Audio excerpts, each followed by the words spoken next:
Do you ever wake up, reach for your phone before your eyes even finish opening, and immediately scroll through 5 apps you don't even remember tapping? And then you blink, and it's 10 a.m. Somehow you feel exhausted, despite having done absolutely nothing, except feed your brain a buffet of pointless content.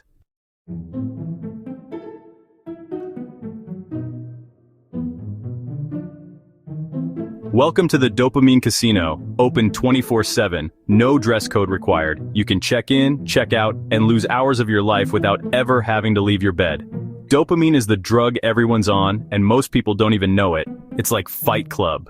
If Fight Club was run by Zuckerberg and instead of punching each other, we just fry our nervous systems one notification at a time.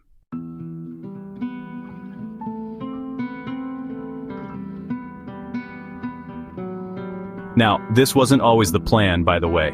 Dopamine used to be a survival mechanism, a tiny chemical reward that helped our ancestors get excited about important things like finding food, avoiding death, or occasionally procreating. But somewhere between inventing fire and inventing TikTok thirst traps, we decided dopamine could do so much more.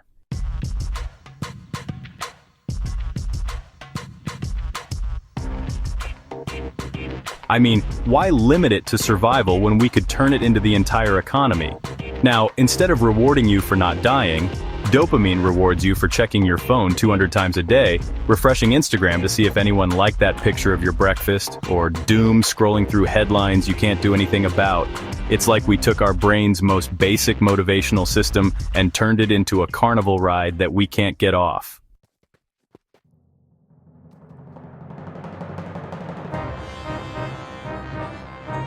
Because every time we try, our brain throws a toddler tantrum and demands just one more hit.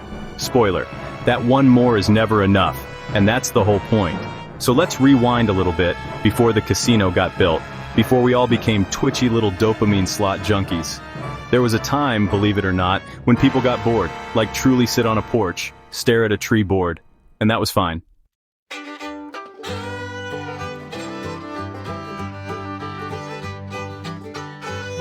In fact, it was kind of healthy. I think boredom used to be the prelude to creativity, now it's a symptom of digital withdrawal.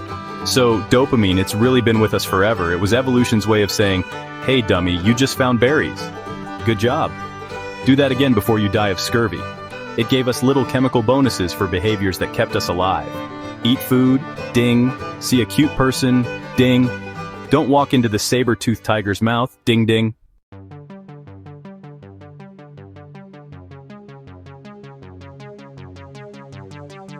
But then came agriculture, cities, philosophy, and eventually reality TV. And somewhere along that long, stupid road, some genius figured out that you got to hijack dopamine, not just influence it, exploit it on purpose. Enter the attention economy, or as I like to call it, the great dopamine harvest.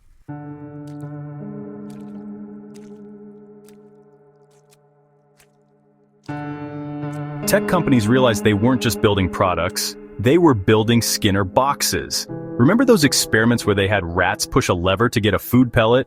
Well, we're the rats. The lever is your phone and the pellet.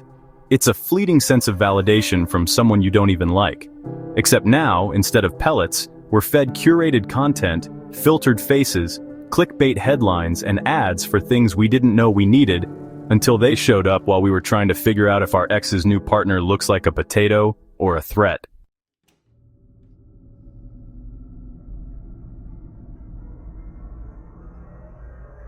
And the scariest part, these platforms were built intentionally to be addictive. That's not a conspiracy theory, that's a business model. Designers studied the psychology of gambling to make infinite scroll. They studied human reward systems to time the delivery of likes and comments. They turned notifications into little psychological slot machines, and you didn't know what you were going to get, but you might get something. So you keep pulling the lever.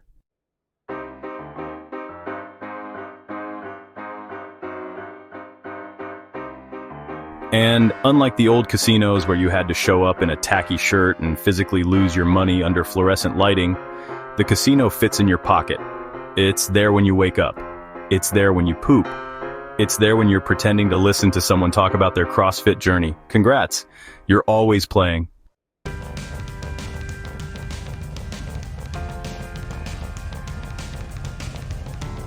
So now that we've all checked into the dopamine casino, what's it like living there? Short answer, exhausting. Long answer, it's like trying to think clearly while someone flicks a flashlight in your eyes every 4 seconds and whispers, "You suck." But here's the thing. We are drowning in stimulation. We're overstimulated but underfulfilled, hyper-connected but emotionally malnourished. And somehow, even though we've got access to more information than any humans in history, we can't focus long enough to finish a video that's not under 60 seconds or narrated by a guy yelling at stock footage.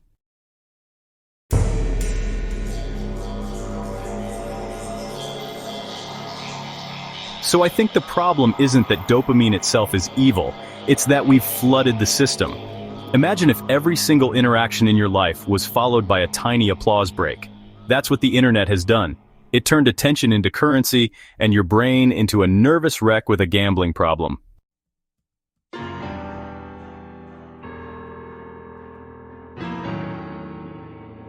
I mean, even the way we communicate now is kind of warped. Texting used to be a tool. Now it's emotional roulette. Someone leaves you on read, instant rejection. Someone types a message, then stops. Existential crisis? Did they die? Are they ghosting you? Are they typing something better to someone hotter? I mean, this is what we've done. We've taken basic human interactions and filtered them through a slot machine algorithm where unpredictability is part of the high and the house always wins.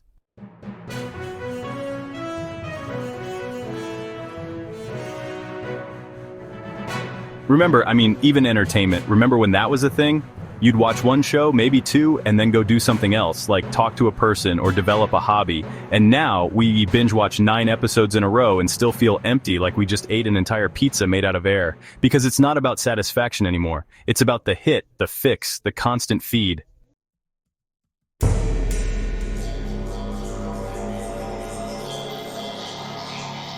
I mean, they don't call us users for no reason. We don't even know how to be bored anymore. Silence makes us twitchy. Stillness makes us feel like failures. And if we're not consuming something, reacting to something, or scrolling for something, we start to spiral. The casino has made reality feel slow, so we just keep scrolling. Faster, shorter, louder.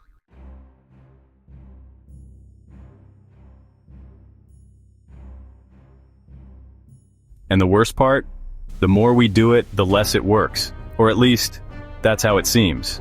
Dopamine doesn't just reward you, it adapts. Your brain starts raising the bar. What used to be exciting now feels like nothing. That meme you laughed at yesterday? Dead to you. That Instagram post you got 100 likes on? Nah, you need more than that. It's never enough. There's never enough likes. And that's how addiction works.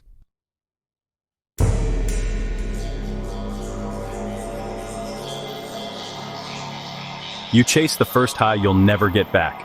And just like that, we're all sitting in the neon glow of our screens, pale and anxious, endlessly refreshing, waiting for the next hit that never really lands.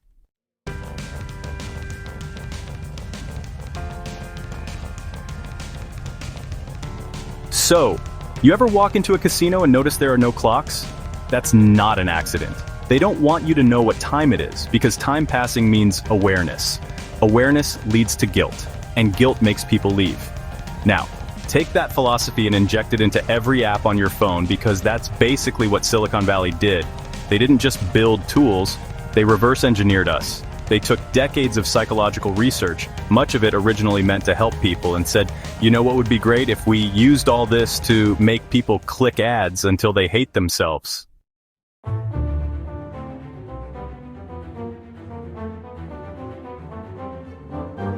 And that's pretty much how we ended up with infinite scroll. That's how we got variable rewards. Sometimes you get sometimes a comment, sometimes a sponsored post selling you some kind of special beverage for your anxiety. I mean, everything is designed to keep you on the treadmill. And these companies don't care if you're happy. They only really care if you're engaged.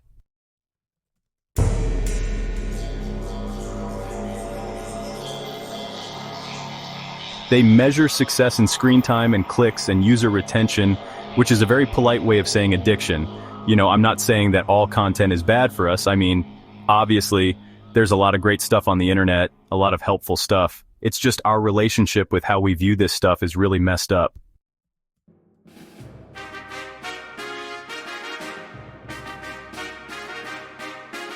I mean, you ultimately are not the customer, you're the product.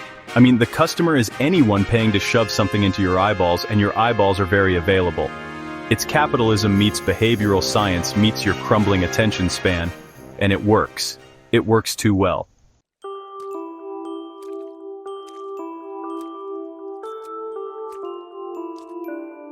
You know, these people, they went to Stanford, they studied addiction, cognitive bias, neuroscience, and then they used all of that to figure out the fastest way to turn your phone into a pocket-sized Pavlov bell. And the best part? They knew what they were doing. If some of the original designers of these platforms now refuse to let their own kids use them,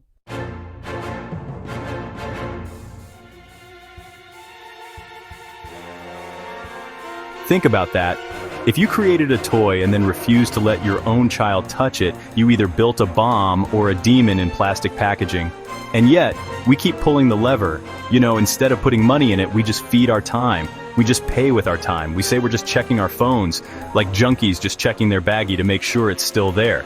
And every hit is engineered to keep you chasing the next one, even though none of it fills the hole.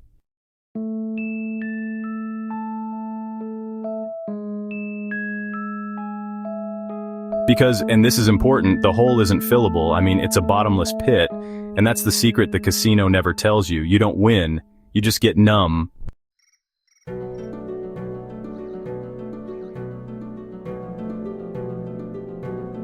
And the longer you stay in, the more you lose the ability to feel anything outside of it. Silicon Valley didn't invent dopamine, but they figured out how to sell it back to us one tap at a time. So, where do we go from here? Well, I mean, if you're hoping for a happy ending, I got bad news for you. I'd say lower your expectations to somewhere between Haunted Amusement Park and Black Mirror episode that got cut for being too depressing, because the Dopamine Casino isn't closing anytime soon.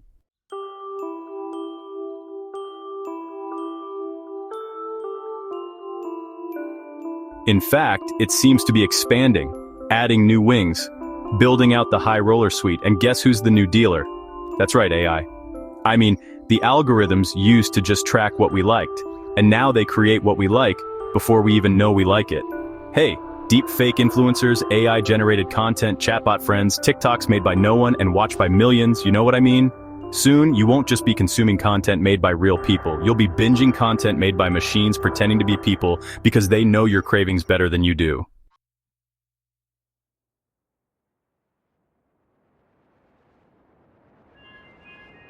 I mean, look, I've had people leave comments under my videos saying that I'm AI, and then, the few times I've tried to, refute that, they come back with, well, that's what an AI would say. So, at this point, I'm just going with the flow. If you want to believe I'm AI, there's nothing I can do about that, I guess. But such are the times we're in, and it is what it is, so I don't know. We're gonna eat it up no matter what, because at this point, do we even care if it's real? I mean, I think people are just kind of accepting it. And acceptance, it's going to happen because AI is coming like a tidal wave.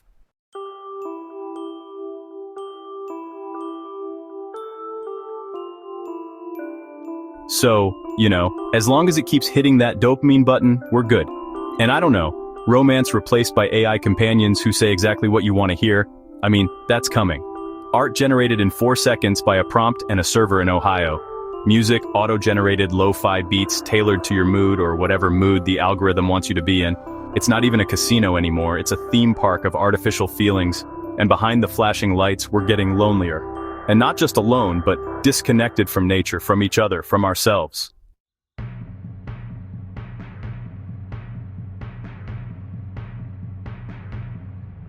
We've trained our brains to expect constant stimulation. And when it's gone, we feel nothing or worse, bored. And God forbid we sit with boredom.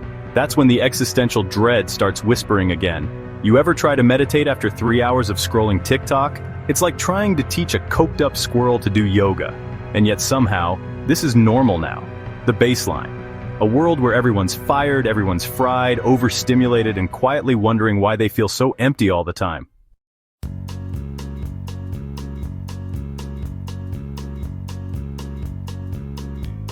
Okay, so here we are, fully checked into the Dopamine Casino, scrolling like lab rats, eyes glazed over, one thumb swipe away from a complete nervous breakdown and somehow still weirdly bored.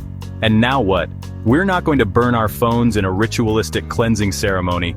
We're not joining a monastery. We're probably not even going to make it through a full weekend without checking email in the bathroom. And that's fine, because here's the thing. This tech, it isn't evil. It's not some cursed monkey paw we stumbled across. It's brilliant. It connects us, informs us, entertains us, helps us survive awkward silences and elevators. It's useful, even necessary in the world we live in. And the goal isn't to totally reject it.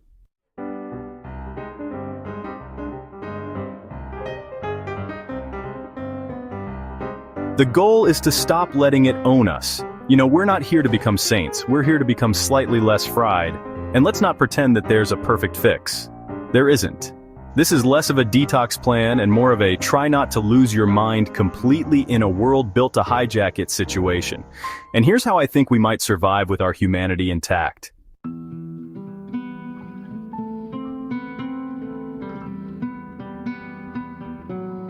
I would start with, let's just get comfortable with boredom. We've trained ourselves to flinch at stillness like it's a horror movie, but maybe try learning to be okay with awkward silence. Let our minds wander. No phone, no screen, just staring into the middle distance like emotionally complex raccoons. It'll feel weird, then it'll feel like clarity.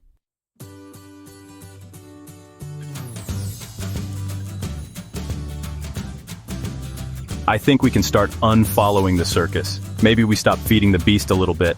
Unfollow the rage bait accounts. Mute the influencer who sells anxiety in pastel fonts. Scroll less, think more, or at least feel more than the empty twitch of next.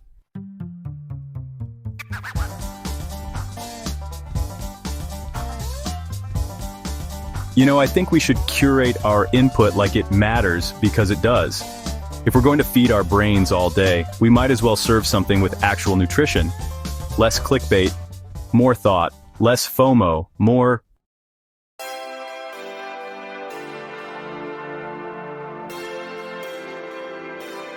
W2F am I even doing? Let's set some boundaries, like actual boundaries. We don't need to toss our phones in a lake, but we can leave them in another room once in a while. Set screen time limits, take an app off the home screen. Remember when we used to eat dinner without checking 10 things first?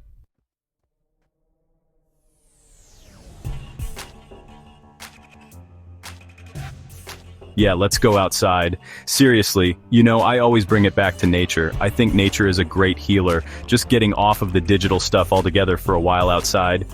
It doesn't have to be a wellness cliche, but as a survival tactic. Our nervous systems weren't designed for this much glowing rectangle. Sometimes we just need to stand in the sun and breathe like feral creatures, remembering the forest.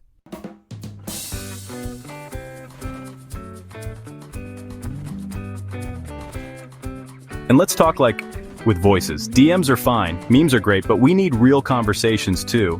Face-to-face conversations with pauses, laughter, and actual eye contact. I know it's tough, that ancient technology of being in a room with another person. Wild concept.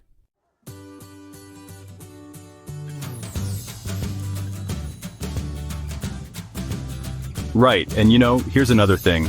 Let's give ourselves a break. We're not failures for falling into a trap. The whole thing was designed to hook us. Our brains are responding exactly the way they were wired to. There's no shame in that, only awareness.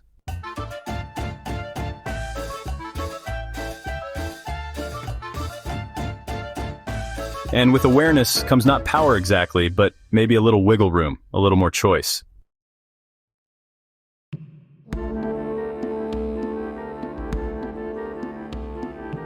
The point isn't to escape completely. The ship has sailed, and it's captained by a TikTok algorithm doing 80 knots, but we can sneak out of the casino sometimes.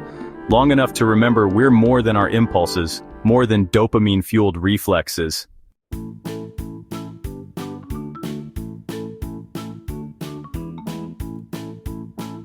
This tech isn't going away, and we don't need it to. We just need to learn to hold the remote instead of handing it over to a hyper-optimized slot machine that knows our secrets and wants our soul. We still have the capacity to choose, step outside, to connect, to breathe, and maybe, on a really good day, to feel something real. Even if it's just the sun on our face and that quiet relief that comes from not checking our phone for 5 whole minutes.